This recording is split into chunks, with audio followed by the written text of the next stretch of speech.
சட்டம் ஒழுங்கு சரியில்லை என தமிழக அரசை எதிர்க்கட்சிகள் சுற்றி வளைக்கும் நேரத்தில் தமிழ்நாட்டில் கடந்த 2 மாதங்களாக கட்சி நிர்வாகிகள் 4 பேர் அடுத்தடுத்து கொலை செய்யப்பட்ட சம்பவம் மாநிலத்தையே உலுக்கியுள்ளது.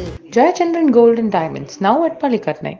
மே 2ஆம் தேதி திருநெல்வேலி கிழக்கு மாவட்ட காங்கிரஸ் தலைவர் KPK ஜெயக்குமார் திடீரென காணாமல் போனதாக பரபரப்பை கிளப்பினார் அவரது மகன். போலீசார் வலைவீசி தேடிய நிலையில் அவரது சொந்த தோட்டத்திலேயே கை கால்கள் கட்டப்பட்டு உடல் கருகிய நிலையில் சடலமாக கிடைத்தார். கொலை நடந்ததற்கான பகீர் தடயங்கள் கிடைத்த பிறகு விசாரணையும் தீவிரமானது.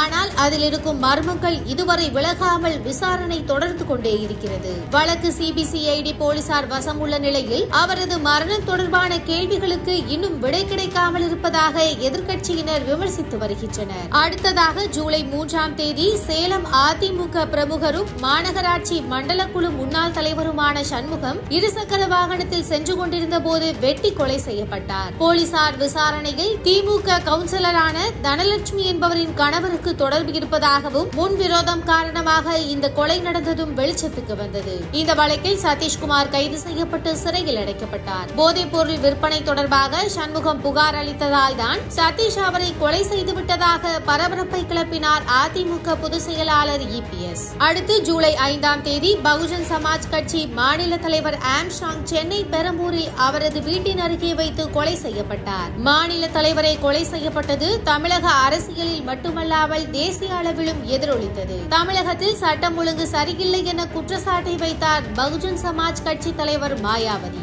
இந்த வழக்கில் கைது நடவடிக்கை நடந்து வரும் நிலையில் கைதான திருவேங்கடம் என்பவர் என்கவுண்டர் செய்யப்பட்டதும் விமர்சனத்தில் சிக்கியுள்ளது. இந்த நிலையில் இன்று மதுரையில் அமைச்சர் PTR பழனிவேல் தியாகராஜனின் வீடு அமைந்திருக்கும் பகுதியிலேயே வைத்து நாம் தமிழர் கட்சி வடக்கு தொகுதியின் துணை செயலாளர் பாலசுப்ரமணியன் வெட்டி கொலை செய்யப்பட்டுள்ளார். மே மாதம் தொடங்கி 2 மாதங்களாகவே கட்சி நிர்வாகிகள் அடுத்தடுத்து கொலை செய்யப்படுவது தொடர்பாக அதிமுக பொதுச் செயலாளர் EPS, பாஜக மாநில தலைவர் அண்ணாமலை உள்ளிட்டோர் விமர்சித்து வருகின்றனர். தமிழ்நாட்டில் 31 நாட்களில் 133 படுகொலைகள் நடந்துள்ளதாக சீமான் குற்றச்சாட்டை அடுக்கியுள்ளார். அடுத்தடுத்த கொலை சம்பவங்களை வைத்து திமுகவை ரவுண்டு கட்டி வரும் நிலையில் அதிரடி நடவடிக்கைகளில் இறங்கினார் முதலமைச்சர் ஸ்டாலின். சென்னை காவல் ஆணையராக இருந்த சந்தீப் ராய் ரத்தோர் மாற்றப்பட்டார். இதனைத் தொடர்ந்து உள்துறை செயலாளராக இருந்த அமுதா பணியிட மாற்றம் செய்யப்பட்டுள்ளார். தமிழ்நாட்டின் சட்டம் ஒழுங்கை குறிவைத்து எதிர்க்கட்சிகள் கேள்விகளை எறியும் நேரத்தில் திமுக தலைமையிலான அரசு என்ன மாதிரியான நடவடிக்கைகளில் இறங்கப் போகிறது என்ற விவாதமும் நடந்து வருகிறது. Jayachandran Gold and Diamonds now at Palikatnai.